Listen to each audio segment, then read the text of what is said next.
I totally get, like, especially if it's passion projects, that you don't really get tired of doing something you love, for sure. I also feel like on the other end, it's like being an athlete, you're exhausted. Yeah. Just because your fucking nervous system is so it's like there's only so much energy. Maybe you need to pull back a little bit on some things. But I love it.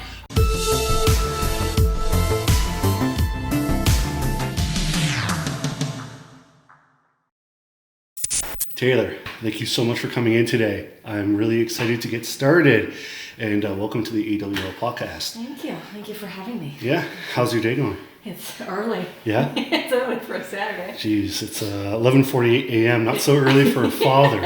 I think I was up at 5 a.m. today just listening to screams. So that's music. Yeah. Should be music to your ears now. Yeah.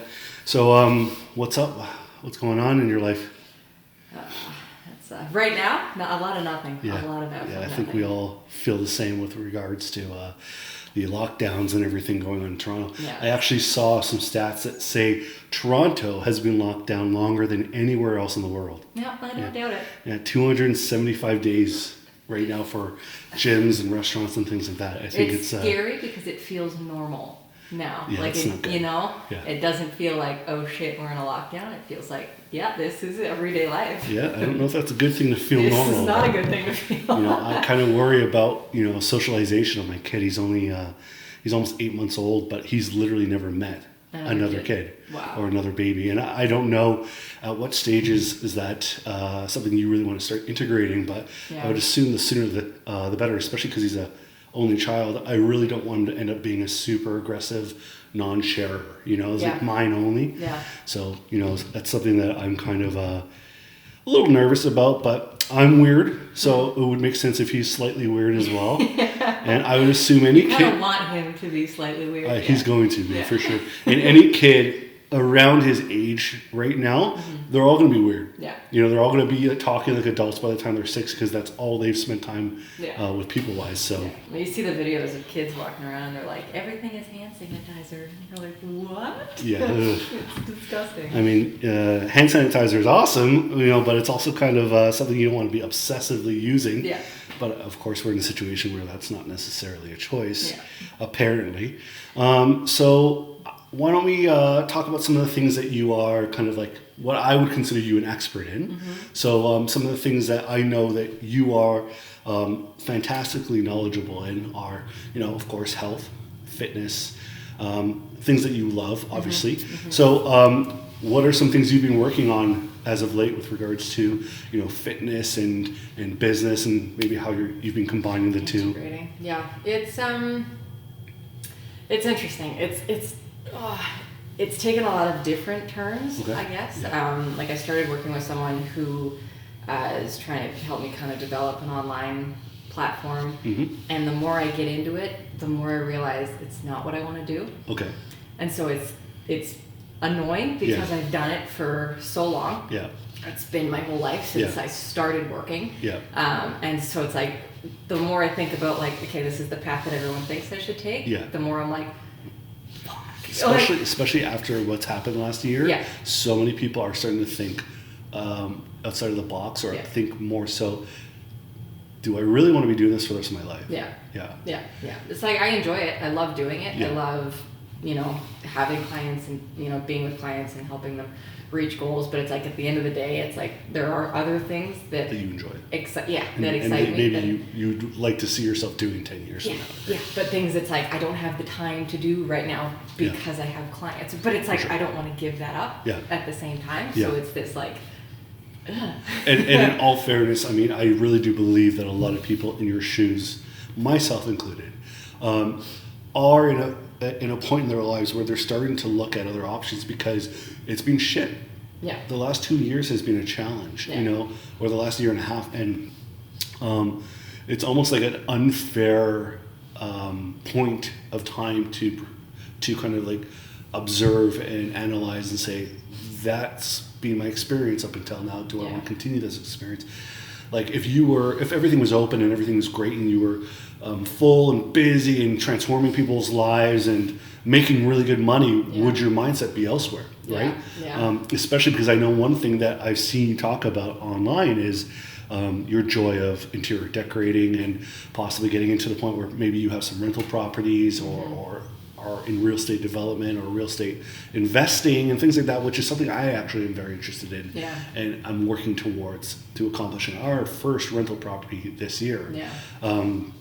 Maybe you can decorate it, Yeah. you know? Yeah. But with that being said, I think a lot of people after the experience of this last year have maybe fast forwarded their decision making or really gotten them to the point where it's like, this was really not an enjoyable year. Yeah. You know? Yeah. And I completely understand that perspective.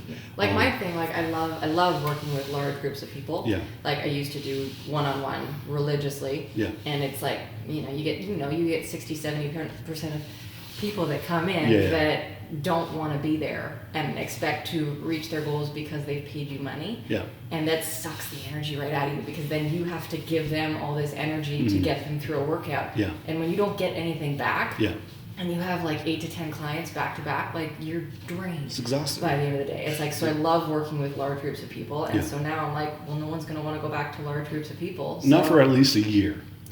But that time, listen, in my opinion, the time has already passed. A year of this has already passed. Yeah. Time passes no matter what. Yeah. So what I say to people, it's like, no matter what time will pass, you will end up where you want to be so long as you put the steps in front of you, step by step by step, right?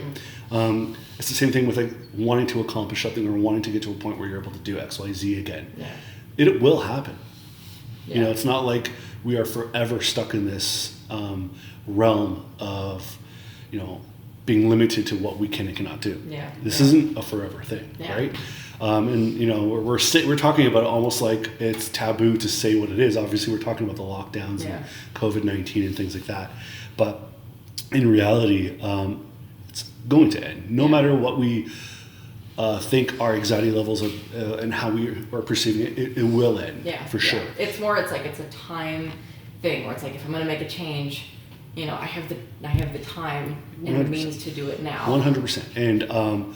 And again, that is my mindset as well. I mean, Yeah. like in reality, for so long I was thinking, all right, I have 2 gyms in the city of Toronto, and they're high-end personal training facilities. We focus on semi-private training, but right now that is not a means of revenue to me.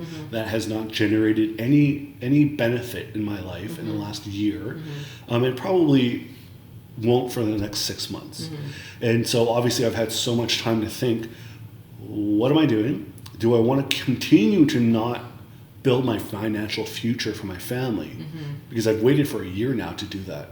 And now I'm at a point where it's like, it's time to diversify, and it's time to start expanding, and it's time to start working on other things.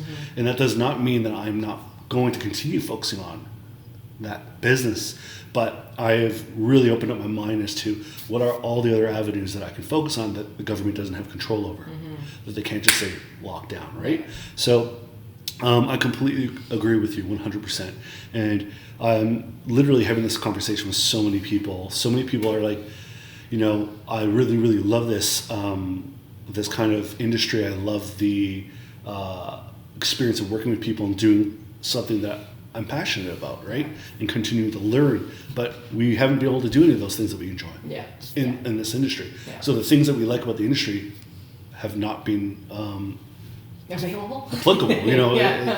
So it's like a pause, you know. And when you're on pause for so long, you start to look elsewhere. Yeah. And that's normal human nature. So I completely agree with you. So tell me a little bit of some of the things that you kind of want to get into. Oh, so ideally, like in my perfect little world, because I love thrift shopping. I absolutely love it. And I love like looking through Facebook Marketplace and buying things like secondhand. Yeah. And I can sit there and look at for one specific thing. Would you buy them and sell them, or just buy them and then use them in buy them and use them for the most part, but or buy them and refinish them or do something and use them. Yeah. But if I was to have like a YouTube channel where it's like I go into people's houses who can't afford to reno a room and, you know, upgrade the room. Show them how to do it cheap. Yeah. That's cool. So it's like, and they don't want to sit on Facebook for hours and hours and hours and look, you know, to find the fucking perfect couch. And I'm like, you know, like I'm in love with that stuff. Like I will stay up till 3 a.m. and try to find the perfect couch. That's crazy. But I love it. I don't know why. It runs in my family, honestly. Like, it came from my dad for sure. Yeah. But if I could combine that, you know, and just start it off as like a YouTube channel where it's like I go into people's houses, they give me like a low budget that they can afford, and then it might take me a month or so to make it work. Yeah. But then you do it for cheap, and so I thought that would be really, really cool. Awesome. I'm also a very highly sensitive person, so the idea of doing that when I've got no one around me that's doing it with me, is fucking terrifying. For sure. Like, I'm not good at. I don't want to say I'm not good at doing things by myself, but I'm not good at doing things by myself. And that's fine. There's nothing wrong with that, right? Knowing your strengths and knowing your weaknesses is a very, very useful thing. Yeah. And of course, knowing your weaknesses gives you something to work on. Yeah. Right? If you don't analyze yourself and you're not aware, you don't really get to improve. Yeah. Right? If you're just like going through life like a vegetable, completely unaware of reality, you know, life is boring. Or you know, to that individual, maybe really enjoyable because there's no problem, right? Exactly. But you know, obviously, it really just sounds like you need to surround yourself with the individuals who maybe have a similar goal, and finding ways to do it together, right? Where someone can take on certain tasks that you know you struggle with consistency wise, and then you focus on the one thing that you absolutely love, so you can put 100% of your energy into it. Obviously, you know, we are starting a YouTube channel, you know, a Wise Man Listens podcast, and there's a lot that goes behind everything. You know, we have our booking administrator, we've got our editor, we've got myself, and we've got a researcher, right? So that's already 4 people working on one project, and we haven't even really gotten started. So finding people that can kind of support you and kind of bring value to what you want to do is very, very smart, and that is something I'm good at. Is situating myself and putting myself in a situation where I am surrounded by people who can help me. And I'm not someone who's ever afraid to do that. I'm never going to be someone who takes on everything because I enjoy my mental health. And I'm also someone who is, again, aware of where my strengths and weaknesses are. And I'm lazy, 100%. But my laziness has always benefited me because I find the easiest way to get something done. You know? But it always gets done regardless. It always gets done, or someone else does it for me because I'm good at delegating. So where I have a weakness, an inherent weakness, it's also an inherent strength because I've learned how to use it properly. Whereas a lot of people don't. They just see that as a weakness and they do nothing. Right? So, you know, find out and really, really analyze what your weakness is. And then let's try to make an opposite of that. And see, how can we turn this into something special? The biggest thing is like so many, like probably 90% of the people in my life are in the fitness industry. Because that is what I am doing constantly. It's like I am constantly either at the gym, I'm talking about training, I'm eating, I'm sleeping. Like it's like that's just been. And maybe that's where you get your clients from. But so it's okay that right now your world revolves around that. You can use that to branch out. I'm doing it. You know, I'm using my network. I'm using the people that I know. You know, to do what I love and create something new. And there's nothing wrong with that. If you've got clients and coworkers who are buying homes or moving or wanting to renovate a place, you can offer those services to them and you can record it and create a vlog about it. There's nothing wrong with that. So you already have a fantastic network. That is your network. Use it. And you have an amazing social media presence that can slowly branch out and turn into something special. Right? So I don't see that as a problem. I see that as your first step. You know what I mean? You're already situated in that. You know, imagine you had a 9-to-5 job and you worked in a cubicle and you didn't speak to any of your coworkers, and you know your social circle's that of 5 people. And you're limited. And all 5 people maybe can't help you. Well, you know, you have probably access to hundreds, if not thousands of people because of what we directly do. So it's actually a good thing for you. You know, it's been tough to actually wrap my head around using that following for anything other than joy. You know, like I've never really used it for anything that's not just been. So continue to do that. Use it as joy. Because if you are doing something you love, you are going to attract people to that social network that also enjoy that. And, without even asking them to reach out to you for a service, they might just do so because they love what you do. Yeah. Right? Yeah. And again, like we all know, and I'm not going to sugarcoat it, clients who pay us to do what we do generally are people who are either quite well off and generally fairly intelligent. They've gotten to the point where they can afford to pay a personal trainer a one-on-one hourly rate because they're successful. Yeah. So these are the types of people that generally would be able to afford a renovation with nice things. But if you're able to do something for someone with a discount because of the vintage kind of mentality you take behind things, why not? Yeah. And it's cool because my mom actually owned a company called Vintage Vignettes. And so she would go to flea markets, go to online markets, go to events, and she would even contact a bunch of wedding companies and catering companies and buy vintage glassware and knives, forks, plates, and she'd buy thousands of them. Yeah. So at home, our basement was filled. It was weird. You walk in, it was like a weird vintage tea shop. I hated it. It was like a library for everyone who's once lived and now died, and what the plates that they ate off of. But the thing is she had that, and she would rent it out for people who did events that wanted that vintage, old school feel. And she didn't get to put a lot of time into that because she got sick, but she absolutely loved it, and she was an interior decorator. Yeah. So I completely understand where you're coming from. Yeah. It's just always been something that I've kind of circled back to. Like I did a co-op when I was in grade 11 for it, and I loved it. But it's like, I don't know why I stopped. I think because my mom was into marketing, and I thought I think I had one project that I did really well on in a marketing project, and I was like, well, obviously this is what I'm supposed to do. So I went to school for marketing for a year. Yeah. I was like, this is not what I want to do. Well, so there's also nothing wrong with doing both. Yeah. Because again, you can use your fitness industry and your job as a personal trainer to help you pay for a new business avenue. Yeah. Right? And a lot of people who start a new side hustle or start a business, they need funds, they need capital, right? And when you're generating revenue from a job, that job can allow you to hyper grow that new business venture of yours, right? And so, have you ever watched the show Shark Tank? Yes. Okay, I love that show. I literally love it, and I'm always watching it going, shit, man, I bet I could get a deal, right? But you see a lot of these people come on and they ask them, when they're trying to negotiate a deal, do you work on this full time?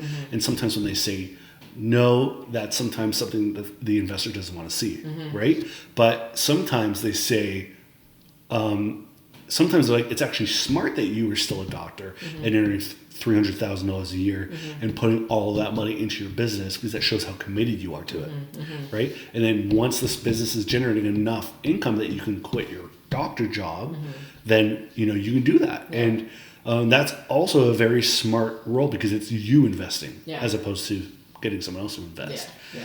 And honestly, it doesn't cost a lot to start a YouTube channel. Yeah. I probably spent maybe $2,000 still on everything you see here. Yeah.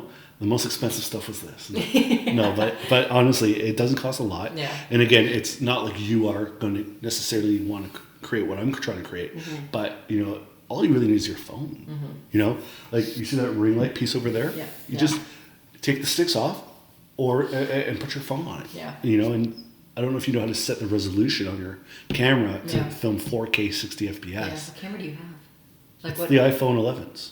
Oh. But in the settings, you can click on camera, and then you can click on which level of quality you choose. Yeah. It's always set to 1080p, but you can go all the way to 4K. These are the things I should know. I didn't know this until a couple of days ago when my editor came over and showed me how to use everything. Interesting. Right? I was like, are you serious? So why is this the normal? Yeah, so I've got 3 4K cameras, right? As opposed to I was just going to have this kind of like piece that looks at everything. Now we've got the more personal kind of look, and you can look in the camera right there and say hello, and it's fantastic because I'm trying to connect to people. I don't just want to have this be something that you play in the background. I want to create a connection with the people that watch this, and I want to be able to create like a subscriber base that knows that I'm doing everything I can to create content that is valuable and enjoyable, and if anything, just something that they can listen to in the background that while they're busy or driving or getting ready for the day,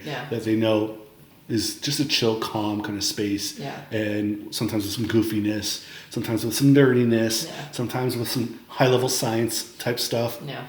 And I mean, like, it doesn't take much. You probably already have everything you need. Most likely. You got your phone. That's all. That's what most people use anyways when they first start on YouTube. And again, that's assuming you want to use YouTube. YouTube's a fantastic platform. You know what I mean? It's like so powerful, so strong. And if you know what you're doing, it can really generate a lot of following, and it can really help you grow a business. You know, it's one of the most effective marketing platforms out there. Okay, so what is your opinion on like spreading yourself too thin? Because now it's like I have in my brain, I've got this, you know, thrift store YouTube thing that I want to do. I want to train people still. I still like doing the online training. That's fun. And I also want to start a clothing company. I've been wanting to do that since probably 3 years ago. Let me ask you one question. How old are you? 26. Okay. I had to think about that the other day. So my mom told me, she said, work until you bleed up until about 30 years old. Because if you really, really kill yourself from 20 to 30, those are the years you can take a beating. Then you will likely be set for life, and you can kind of pull back a bit. Okay, so you have 4 years to murder yourself, and to truly do everything you want and accomplish everything you want. So I don't agree that there's such thing as spreading yourself too thin.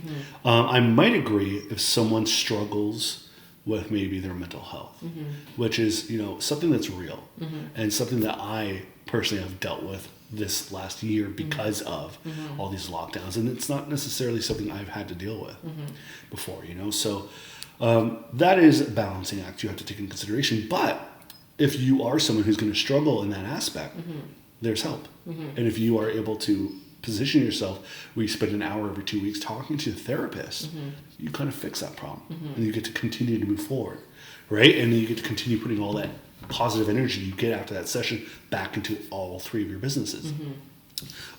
So I don't necessarily agree that there is such thing as spreading yourself too thin, especially when they're passion projects. When it's something you're in love with, and you start to see the growth, and you start to see things coming together, and you start to see your ideas becoming reality, that's only going to motivate you more and build momentum, and you're going to feel more energized and passionate because of that. Whereas if it's spreading yourself too thin doing things you hate, 100% you're going to burn out. Right? So that's my opinion, you know, to keep it very simple. It's like, I don't agree, but that's me personally, and I can't put that on anyone else. I can't assume that someone else is like me, right? I just feel like there's this, like, I totally get, like, you know, especially if it's passion projects, that you don't really get tired of doing something you love, for sure. I also feel like on the other end, it's like being an athlete, you're exhausted just because your fucking nervous system is so it's like there's only so much energy. Maybe you need to pull back a little bit on some things. But I love it. I know. So so you have to understand, it's like sometimes if you need to put more energy into some specific things, some other areas need to sacrifice short term. And that's a part of being a business owner. And there's nothing wrong with that, because you will always go back to it. Right? Like, I have such a hard time slowing down that, like, when I was working at Good Life 7 years ago, I went in for a stretch session, and the guy's looking at me, he's like, you are so high strung that, like, when you crash, like when something happens and you slow down, like, you are gonna break. Like, just fucking dominoes. And like, sure enough, it happened. For sure. Which was fine. But that's, like, I just feel like that me and training are so, I need to do it to feel like me, so that I feel like my mental health is there. That, like, I'm scared to stop because I feel like I won't. So what I would say is possibly start trying and slowly take some steps and treading into these other waters, and just pay attention to how you feel. You know, you can get to a point where it's like, okay, I'm starting to feel burnt out. You can pull back a bit, or you can pull back on something else, or you can just turn the dampness on a little bit and just get it a little bit quieter. Do you focus on any types of mental relaxation or things that help you mentally, like meditation or gratitude logs or deep breathing or really hyper focusing on sleep? Sleep is probably the one. I've tried to meditate. I've tried, and it's like I just get too like. No, I'm the same way. I'm ADHD. Yeah. 100%. You know, but I've learned how to calm myself down to focus on things, right? Which is the biggest challenge for people with ADHD. It's hard to focus. So, meditation works for me because I forced it when I hated it, and eventually got to the point where it's like, okay, this is pretty awesome. You know, I can't do it long. I can max put 5 minutes into it. But that 5 minutes is more than enough once a week for someone like me. Okay. Deep breathing I found really, really helpful because I'm breathing no matter what. Yeah. Might as well for maybe 8 breaths focus on a specific style of breathing. Yeah. So I do box breathing. I'll breathe in through my nose for 4 seconds, pause, and hold it for 4, and then breathe out my mouth for 4. Pause for 4, do that 8 times, and that really brings my nervous system down. There's also what I find really useful is, one thing I don't find useful is yoga. Yeah. Yoga is like to me torture. Yeah. Because it's a mixture of trying to calm the mind and the body. Yeah. I can't. Yeah. One has to continue to be able to go, right? So, but honestly, adding those things in have truly changed my life. Yeah. And one thing that I've always been really good at focusing on is my sleep. So every night I try my best to be in bed by 10. Yeah. And I try to be asleep by 10:15, and I try to wake up by 7. Yeah. Right? Sometimes I'm earlier, but usually when I'm earlier, it's because I woke up, Yeah. not because of my alarm or anything. If I'm later, it's because I needed it. Yeah. Right? But sleep is one of the easiest ways to create like that defense against stress and feeling overworked. If you don't sleep enough, you will slowly go into a hole. You know, it's like digging yourself into a hole. So sleep is probably your weapon in this situation, you know, especially if you're going to be go all day. Yeah. Right. But it sounds like you're kind of like a night owl, right? Yeah. Yeah. Yes and no. Like I'm usually in bed like 8:30, 9:30. Yeah. Like I should not be doing this at Yeah. 26, Yeah. but I do. But it's like, I mean, it's probably just quarantine because there's really nothing going on as well. But you're just sleeping a little bit later than usual. Yeah, which is fine. Like I'm used to that. But I mean, for 2 years, I got up at 5 o'clock almost every morning to go train at 6 a.m. But then that just put me in a habit, I guess. But it's, I don't know. Like meditation, I've tried. I felt like it worked. Have you ever used Headspace, the app? No. That one is the only app that I've found that's been helpful for me to learn how to meditate. Yeah. Because like honestly, like listening to any of these YouTube videos, ding, ding, or anything like that, I can't. Yeah. But Headspace is really cool because it takes you through a pretty like in-depth but very simple step-by-step guide. It just talks to you. It says first, close your eyes first. And then before you know it, and they haven't even started the meditation yet, you're already relaxed. Yeah. And honestly, I could turn it off after that and I'm feeling good for the day. Yeah. So download Headspace on your phone and just go to the guided meditation section and do the 5-minute one. 5 minutes. Because everyone's got 5 minutes. Yeah. You know, and trust me, you will just do it every day for a week and you'll feel a lot better. And then you can probably go down to like once or twice a week. Yeah. So meditation would help with the nervous system big time. But it sounds like, you know, you don't sleep that bad. Yeah, no, it's not, I don't know what it is. It's like just by the midday, I'm like crashing. Yeah. Well, you know, you do train like an animal, you know, and you train around midday, right? Yeah. So I'd assume after training you're crashing. Yeah, so it's probably your training, not much else. Yeah. And there's nothing wrong with that. Yeah. But just increase your recovery techniques. Yeah. Right. Implement that post-workout and intra-workout nutrition. Yeah. Right. That would make a big difference. Yeah. There are certain nutrients you can take that actually promote an improvement in neural focus, neural drive, which would keep your nervous system healthy. Like acetylcholine and dopamine. There's like tyrosine, which is actually really good because tyrosine can help convert into dopamine.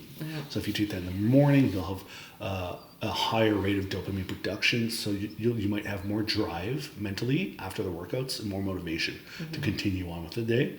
The acetylcholine you can get from choline, which is found in certain fat sources like macadamia nuts, cashews, which converts into acetylcholine, which is the neurotransmitter that gives the brain focus and attention. So That's actually what I usually eat before a workout. You know, a protein source high in tyrosine, which is usually a red meat source, and then a nut source because it's high in choline. And then I have more neural drive, more motivation, and more focus during the workout, and generally throughout the rest of the day. So that's actually usually my breakfast. So trying that can help. What a lot of people do after a workout is they consume what? And usually carbs, right? Which is fine because especially someone who trains as hard as you, and you are fairly lean, so your body will handle it well. But carbohydrates, not only do they replenish your glycogen stores post-workout, but they actually can cause an elevation of blood sugar and thus an elevation of insulin. And insulin pulls most of your amino acids out of the bloodstream, except for tryptophan.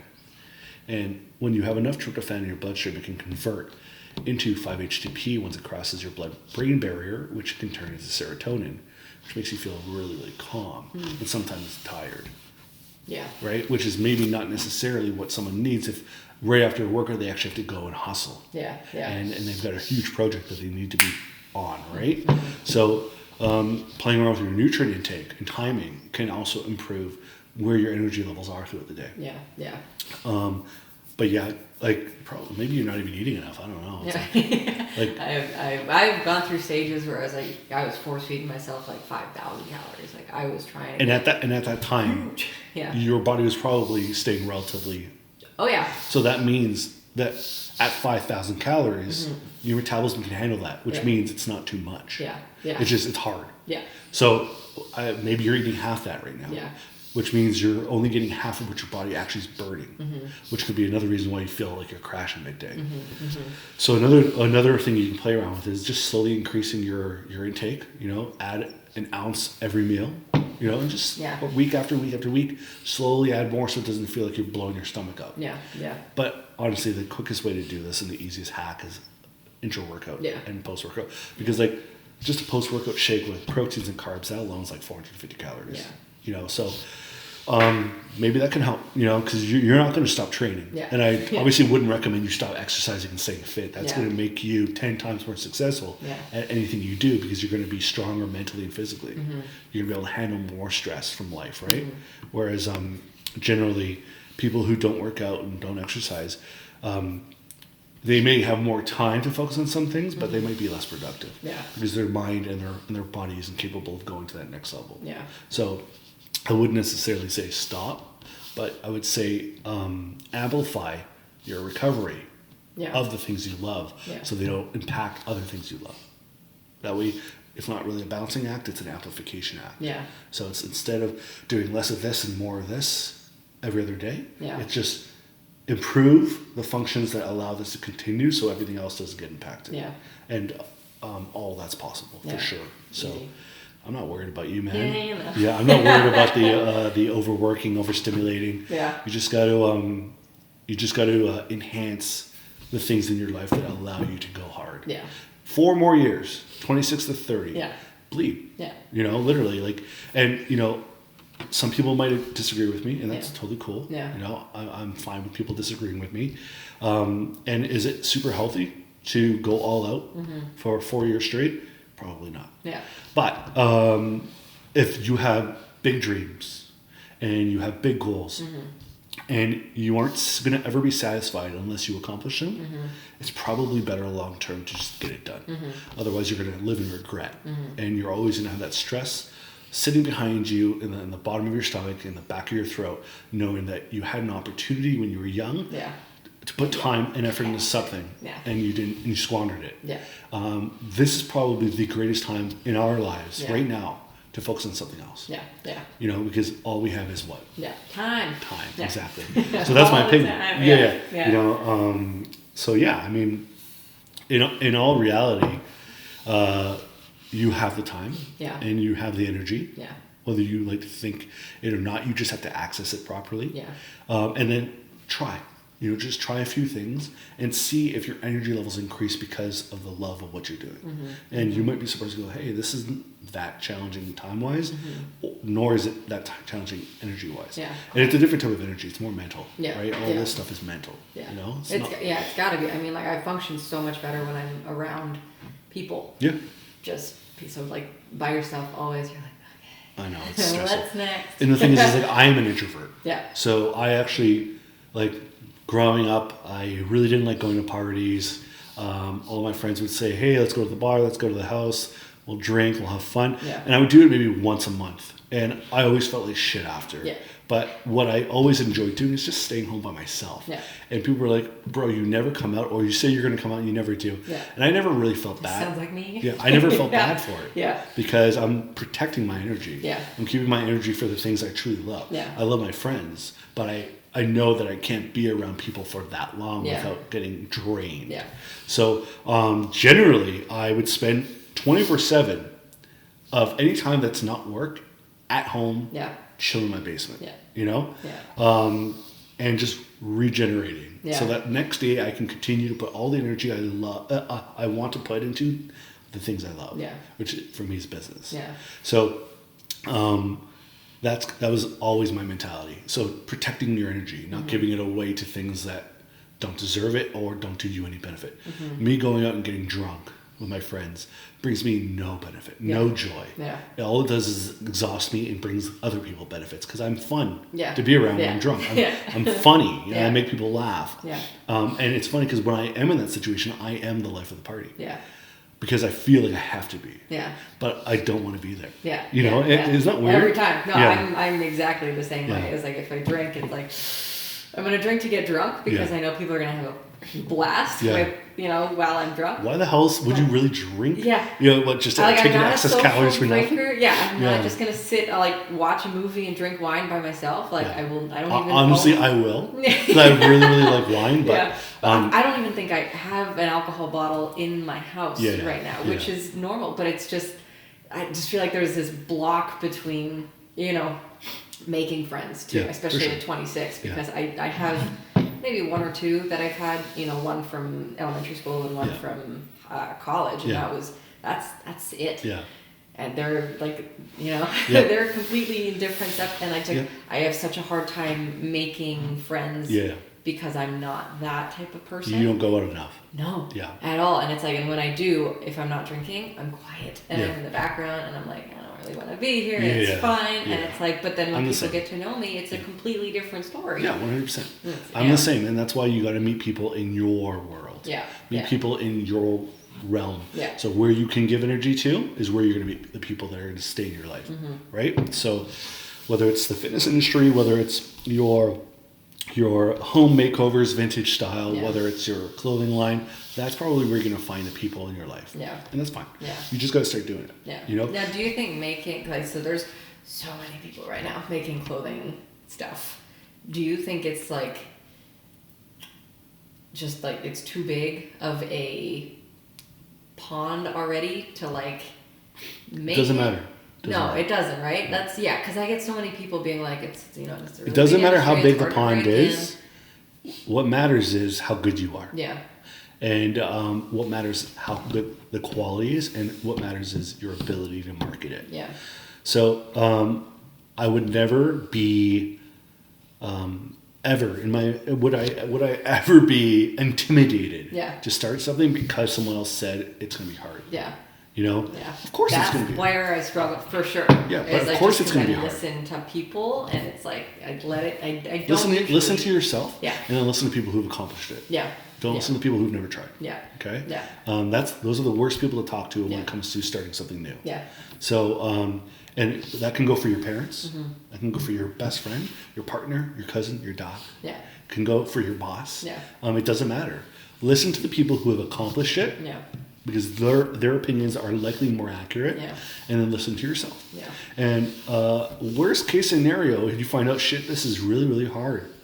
But at that point, you're already in it. Yeah. So you might as well continue going, or you might adjust Yeah. and adapt and say, well, this was a great learning experience. Yeah. Now that I've picked up some new skills, I'm actually going to put this into something that is going to allow me to accomplish a bigger effect because it's an even smaller pond, right? And you don't find out until you find out, Yeah. right? So that's my opinion. And again, you do have a great benefit over millions of people. Yeah. You have an insane following. Yeah. You know, literally.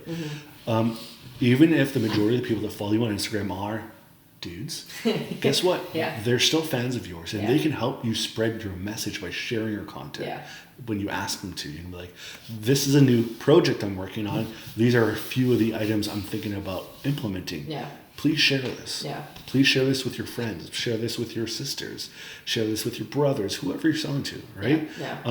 And then they do. Yeah. And all of a sudden, you have something that maybe would have gotten the organic reach of 5,000 people. Yeah. You get 500,000 without paying. Yeah. And that's awesome because everything you got to pay for nowadays. Yeah. You got an insane following before people had to start paying for it. You got lucky. Yeah, you know what I mean? know. You know, I know. I spend a lot of money on Yeah. our social media every single month. Yeah. And we still have yet to break 10,000 on Instagram. Yeah. And it's such a challenge, and Instagram's algorithm is constantly changing, Yeah. right? So it's constant learning and catching up game. And then the rules and the laws change constantly, and it's pay to play now, you know, and it's really annoying. But for me, of course, you know, I'd like to see our social media continue to grow because that's going to help us get our message out. But it's not something that I really obsess over too much anymore because I'm better at generating revenue and profit with 8,000 followers than most people are with 100,000. Yeah. So it's also not necessarily about how many people you have. It's can you monetize your following, right? Yeah. And I think the way that you should start monetizing your following is by getting them to share your content for free. Yeah.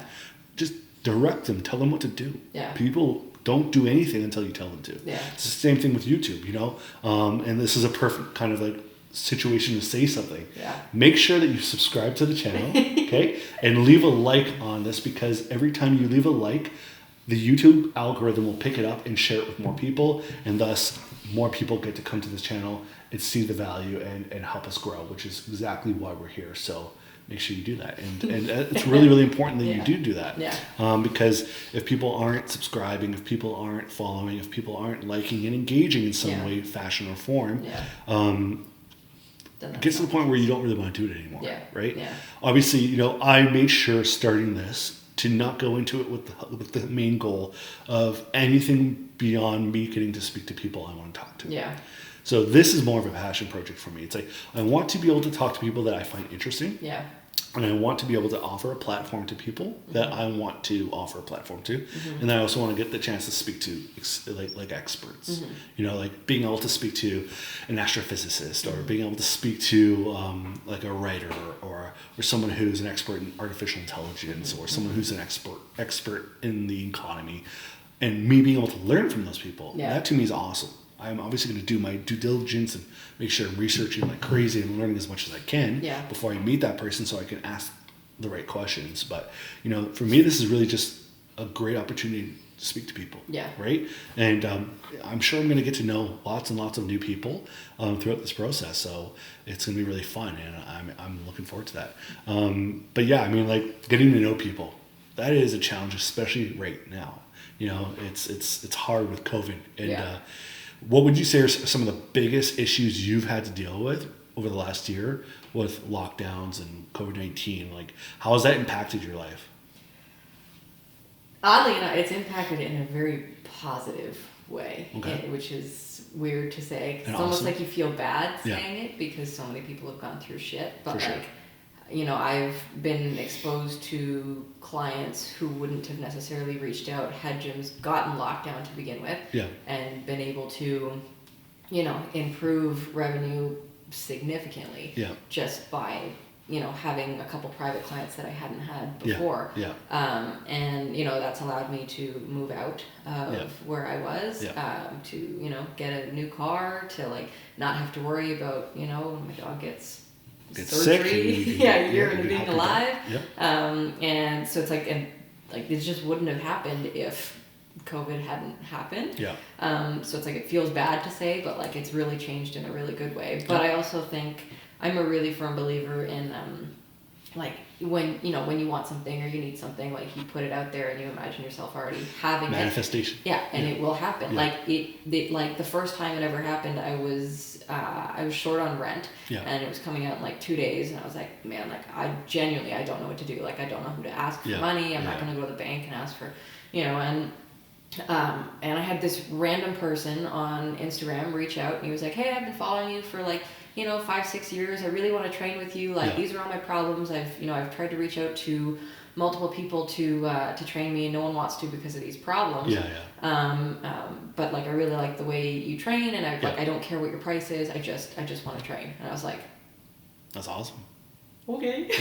Yeah. So you put it, and then like that was like the next day. Yeah. Too, and then it's like since then it's happened at least 3 or 4 more times where it's like, if I need something, I'm like, I got it, I have it, like I'll be fine. I know I'm gonna get it, and then sure enough, fucking on a silver plate. Yeah. I'm like, what? Yeah, and you know what's funny? To you think of that as luck. Yeah. But to me, observing you, that's positioning yourself to take advantage of opportunities because of what you've done, content-wise, what you've been doing with your social media presence. Yeah. And it just so happened that those two things met when you needed them to. Yeah. That's all. Yeah. And so that's not so much luck. Like, luck, in my opinion, is being available to an opportunity at the right time. But generally, that's because you put yourself in the right place at the right time. Yeah. And so, it's awesome that, you've been able to see benefits from or over the last couple of months because of what you've done over the last 5 to 6 years. They're starting to accumulate and they're starting to pick up, and you're starting to benefit from it. Yeah. Right? And it just goes to show how long it can really take to actually see progress. I mean, my business really didn't start generating much money at all until year 4.5, 5. I literally did not take out a paycheck for the first 4.5 years. No one knows that. I just ate it. I just ate it. Yeah. And oftentimes I'd have to pay the bills for the business through my own personal funds instead of the business paying for itself. Yeah.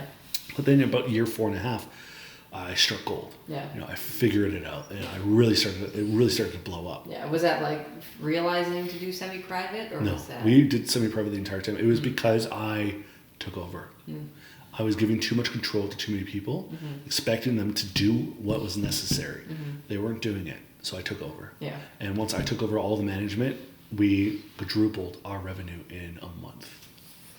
Because I wasn't willing to live like that anymore. Yeah. It was killing me. Yeah. I was so stressed out, feeling defeated, and I was like, all right, if no one is going to do what I need to do, I'm going to do it. Yeah. And I did it. And, it just goes to show no one will ever do it like you. Yeah. So when you want something done, yes, it's great to have a team that can do stuff that you are not good at doing. But when there's stuff that you are good at doing, you should just do it. Right? So that's what I did, and that was a game changer for me. Obviously, the last year has not been good for me. Yeah. But I'm not using any excuse other than, it's like, what can we do when we're not allowed to be open? Yeah. And I'm done being mad about it. Yeah. I'm done being upset about it. It just doesn't bother me anymore. I'm just going to hold on. We're in a holding pattern now. When the time comes and we can reopen, we will reopen. In the meantime, I'm working on other things. I'm taking advantage of my time. I'm going to use it to grow a podcast, to diversify, to implement, some rental properties in my portfolio, to invest more, to research more about cryptocurrencies and get into that, which I've done. And I would have never have focused as much as I am on these things if I was busy running the business. Yeah. So this has actually been a blessing, right? Because it's allowing me to do more. Yeah. And also, the biggest blessing is I get to see and spend time with my son. Yeah. I've literally watched him grow up for 7.5 months now. Yeah. Whereas I would be at the gym 8 hours a day between both, and I would miss it all. And now I haven't missed a thing. So, finding the light in the darkness is what makes people happy and what makes people successful. But if all you do is focus on the darkness, it's dark, right? So you just gotta let your eyes adjust to that darkness and start finding all the light, man. So I agree. And so from what you've said, one of the biggest challenges that you've experienced because of COVID is really more so a factor of just meeting new people and situating yourself social circle wise in a beneficial way. But there have been benefits on a business standpoint, on a financial standpoint, obviously, which is huge. I don't care what anyone says. Finances are important, and I call it financial health. I think financial health is just as important as mental and physical health, because if you aren't financially healthy, the other two tend to fail. Because we live in a world where money actually gets you what you need, right? Food, shelter, all that stuff. So I'm very happy to hear that you've been benefiting in that aspect. A lot of people haven't, and but that doesn't mean that they can't. You know, it's a factor of who do they want to become and who do they need to become to benefit, right? Yeah. And there's a quote, they say, never miss out on a good pandemic.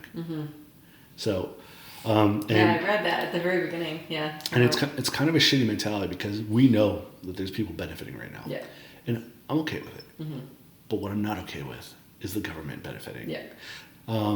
Because they don't deserve it. You know, like if a business like Amazon is benefiting, I think they deserve it. Yeah. And the reason why is because, and you know, it's really interesting. A lot of people don't think about this. They go, big business, boo.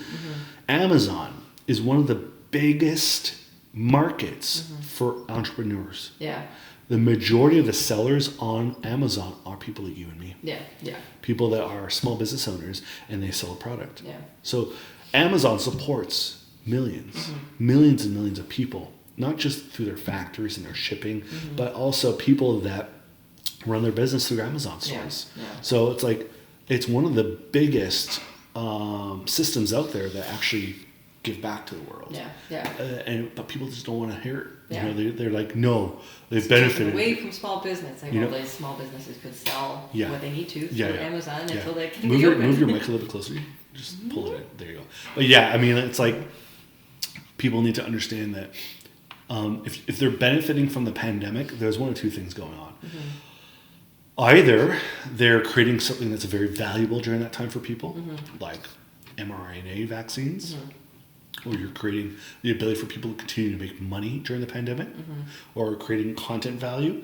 YouTube crushed it. Yeah.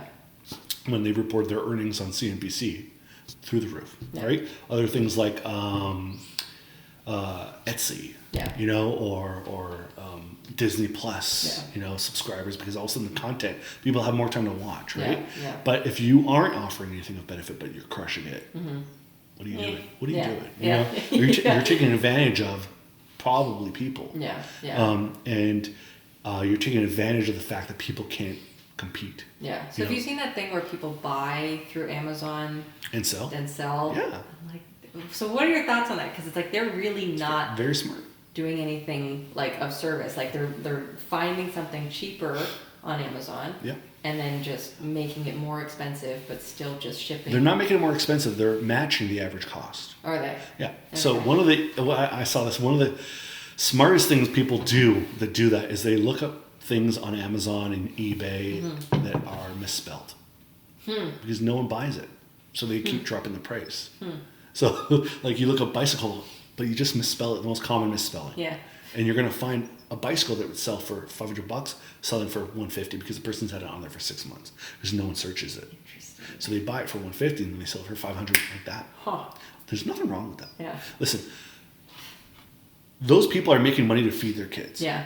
That is a good thing. Yeah. That is a dignified job, in my opinion. If they're able to put food on the table and take care of their family, that's a good job. So long as they're not hurting anyone. They're not hurting anyone. That person made their $150. Yeah. You know, they could have made more, but they have some skills they need to work on. Yeah. And when they do, they will benefit more. And that's called skilling up. Yeah. As you skill up, you earn more. That's how life is. Yeah. And then there's people that are able to take advantage of poor business practices and bring it to fair market value. That's all. Yeah. Right? It's not like they're like a win-win. Yeah, because that person hasn't sold it for 6 months and they might need $150. Yeah. Whereas this person is just smart. Yeah. Or smarter. Yeah. Right now. Not forever, but right now.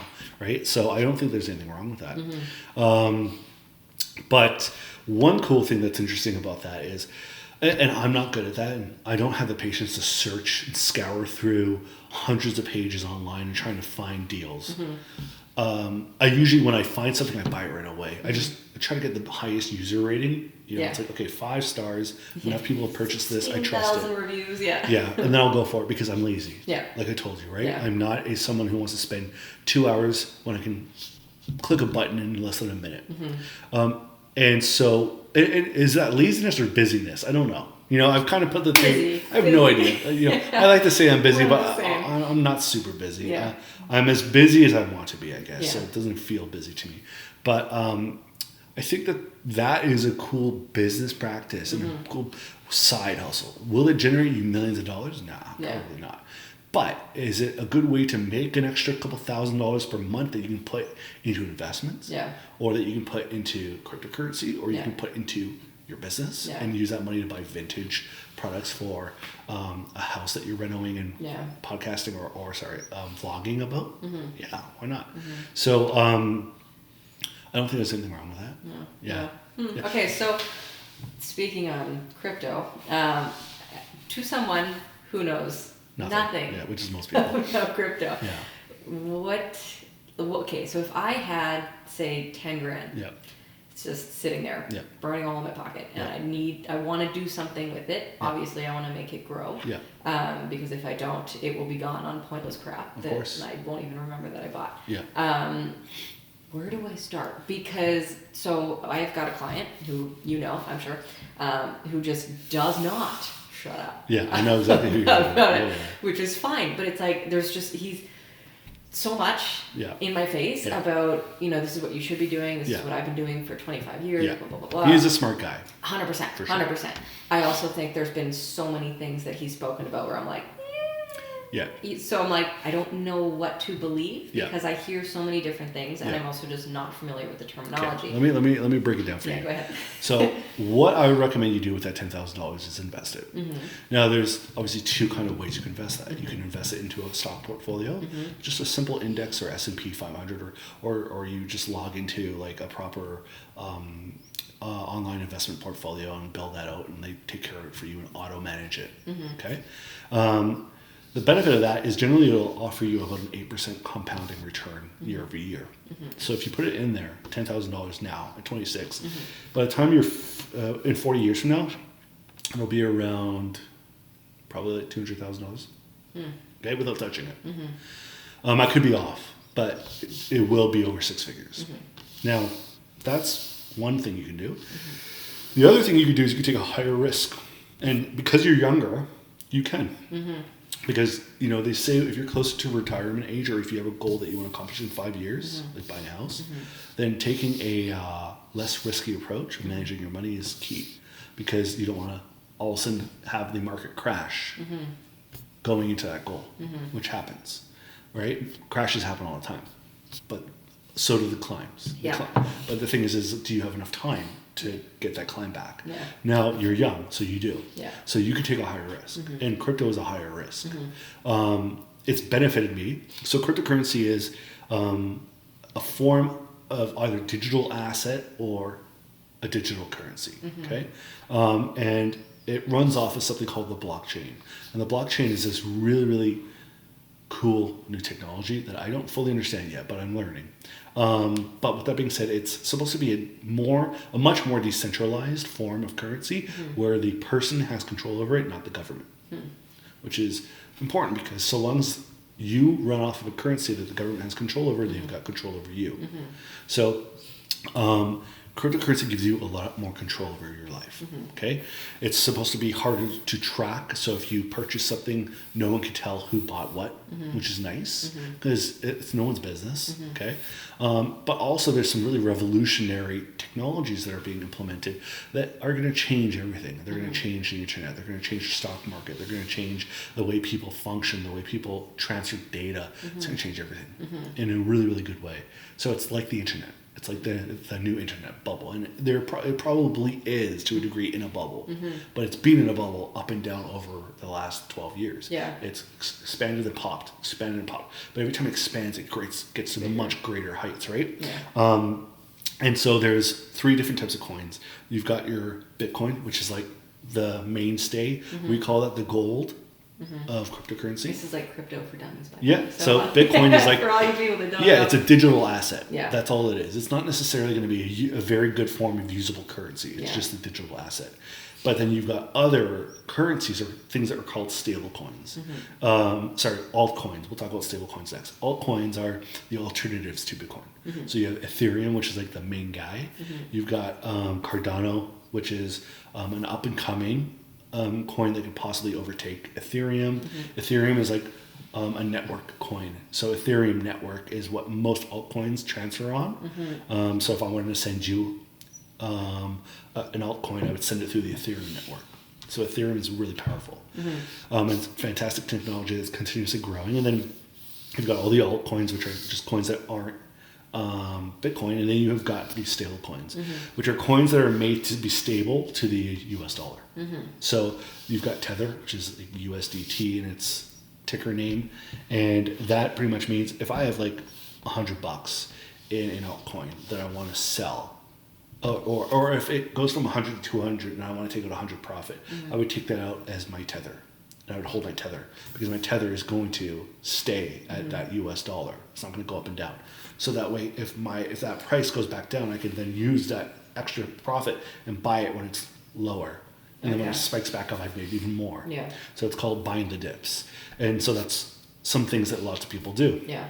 And so stable coins are fantastic. It's just really a way of taking your profits, you know? So cryptocurrency is in essence right now, it's in its baby form. You know, it's still very new. It's been around for 12 years, but it's brand new. Yeah. And it's constantly changing, and there's new up and comers, and it's constantly evolving. There's things like NFTs now, and there's things like which are like digital forms of art, and then you've got things like DeFi and all this crazy stuff. You've got chain coins and like transfer network coins. Exactly. We don't need to focus on that, right? But, you know, I've invested in cryptocurrency, and I have invested in cryptocurrency since 2017. But in 2017, I knew less than you do. Yeah. Yeah. You know, I had a friend named Jordan who pretty much obsessively bugged me to buy in. And I'm happy I did. Yeah. Because I didn't put a lot in. Yeah. But what I did put in, I'm talking not a lot, like less than $1,000. Yeah. What I put in has exponentially grown. Yeah. You know? So, and now in the last 3 months, I've put in a lot. Yeah. Because I saw, all of a sudden I logged back and I was like, what the hell? Yeah. I started dumping. Dumping money into it. And it's constantly growing because it's in a bull market right now. Yeah. Which means it's going up. Yeah. Statistically and analytically, that's what they're seeing. Yeah. And there's a lot of huge institutions and organizations and hedge funds that have just recently bought into cryptocurrency too. And the more of these big, large banks and hedge funds and institutions that buy in, the more stable the market will become because there's more faith, more trust, and more security behind it. Yeah. And things like PayPal is actually launching. They said by end of Q1, they're going to be launching the ability to pay any one of their 26 million merchants through cryptocurrency. And when that happens, if that's not, when that happens, expect an explosion of these prices of what each coin's worth. Yeah. And then also Visa and MasterCard have decided to implement cryptocurrency in their payment processing by the end of the year. Visa and MasterCard don't even allow people to purchase cryptocurrency in Canada. And that was a decision made 4 years ago. So they were at one point negative against it, and now they're positive. So when these huge corporations start to shift their perspective and go, we need to get into this now, guess what? Follow the money. Follow the smart money, and you'll likely make some money. So I'd be happy to teach you and show you. And this is some stuff that I went through with the team on Wednesday. I got everyone who was on the call, I got them onto stuff, and guess what? It doubled since they got on. Oh my God. Well, what I told them to get on is literally up like 40-50%. So not double, but they've made money. So, because I knew it was coming. And it's still gonna rise. If anyone's wondering what I'm talking about, it's called Cardano. Google it. You know, I'm not saying to anyone to invest because I am not a financial advisor. This is all for entertainment purposes only. But Google Cardano and do your own research and make your own decisions. But I'm happy to share the information with people because, you know, why not? It's it could possibly change your life. What I've got invested could change my life if it hits the goals that it's supposed to in the next 5 to 10 years. I just don't want to be the person that looks back and says, I should have did this. Because I already feel that way, for sure. But you know what? You're early still. Because only, cryptocurrency only has 1% adoption around the world. That means only 1% of the world has crypto. Which means they're thinking that it'll be 10% in 5 years. That usually means a 10x. Do you understand what I'm saying? No. So that means if you put money into the right things, you have the opportunity of 10x it. They're saying Bitcoin can possibly hit anywhere between $146,000 to $300,000 per coin by the end of the year. Right now, it's at about $60,000. Okay, just so you know, 2 months ago it was 20. And then a month before that it was like 3,500.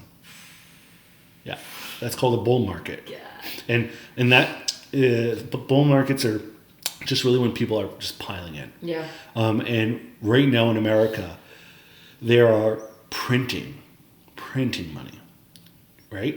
They're just turning on that printer, burr, burr, burr, okay? And the reason why is because they have to keep the economy going. Yeah. And so I don't think that's a bad thing they're doing. Yeah. And they have a $1 trillion stimulus package coming out. Yeah. I think it's like 1.4 trillion. The biggest stimulus package ever. That's $1.4 trillion that they're printing and giving to people. Everyone's getting a $1,400 check. Everyone in America. Guess where that money's going? Investments Crypto. in crypto. Yeah. You know, like investments, especially on the stock market right now, are crazy because of GME and AMC and that whole debacle with the Wall Street bets and Robinhood thing that happened 7 weeks ago. Yeah. I was a part of it In a very small way. Yes. I didn't make any money. I had to get out. It was too volatile for me. It was more volatile than crypto is. Yeah. I'm happy I put that money into crypto instead. Yeah. But more and more people are getting into investments now because of this, which is amazing because that means a lot more people are going to make some mistakes, but they're eventually going to start to learn some really basic ways of managing their money better. And eventually getting to a point where in a 10 to 20, 30, 40 year timeline, they can actually retire in a healthy way as opposed to going onto Social Security. Right? Which is fine if that's what someone wants to do. But someone might want to be able to retire and live a higher quality life, be able to travel, not budget constantly, and be able to just enjoy their last 20, 30 years on this planet, right? Which is investing, and that's something that's really, really important. But of course, cryptocurrency could make anyone a millionaire if you put enough in. If you have $10,000 right now and you put it into the right cryptocurrencies, you could become a millionaire. I know someone who had bought 1,000 Bitcoin when they were $7 each. Oh my God.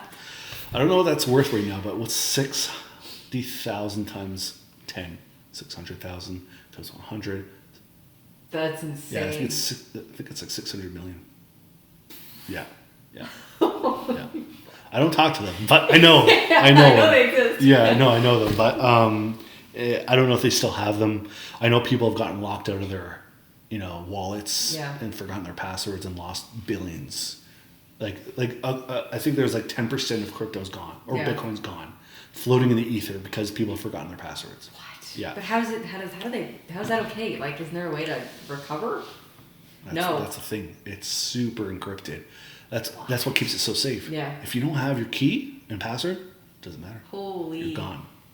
Yeah. It's terrifying. Yeah. I have the memory of a mouse. I know. That's there's not good. So there's a guy, I think he's in Canada, in New Brunswick or something like that.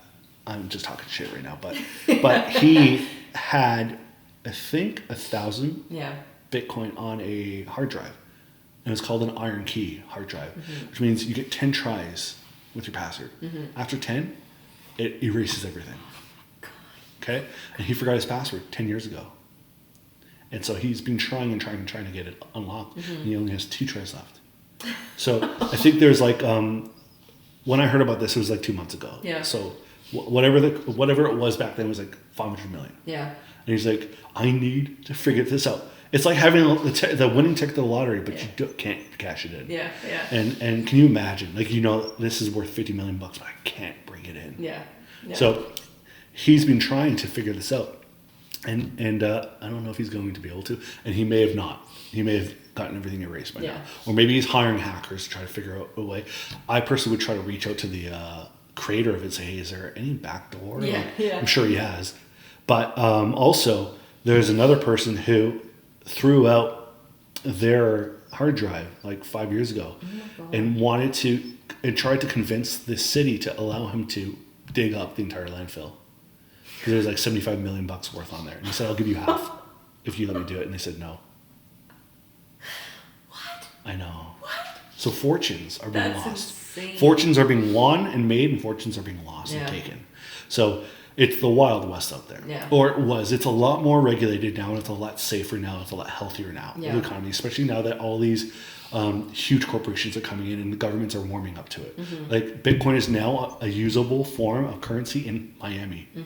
Yeah, the mayor of Miami said we're going to be allowing cryptocurrency for all purchasing and processing of funds in Miami. So, and this has actually been something going on in China for a while. Yeah.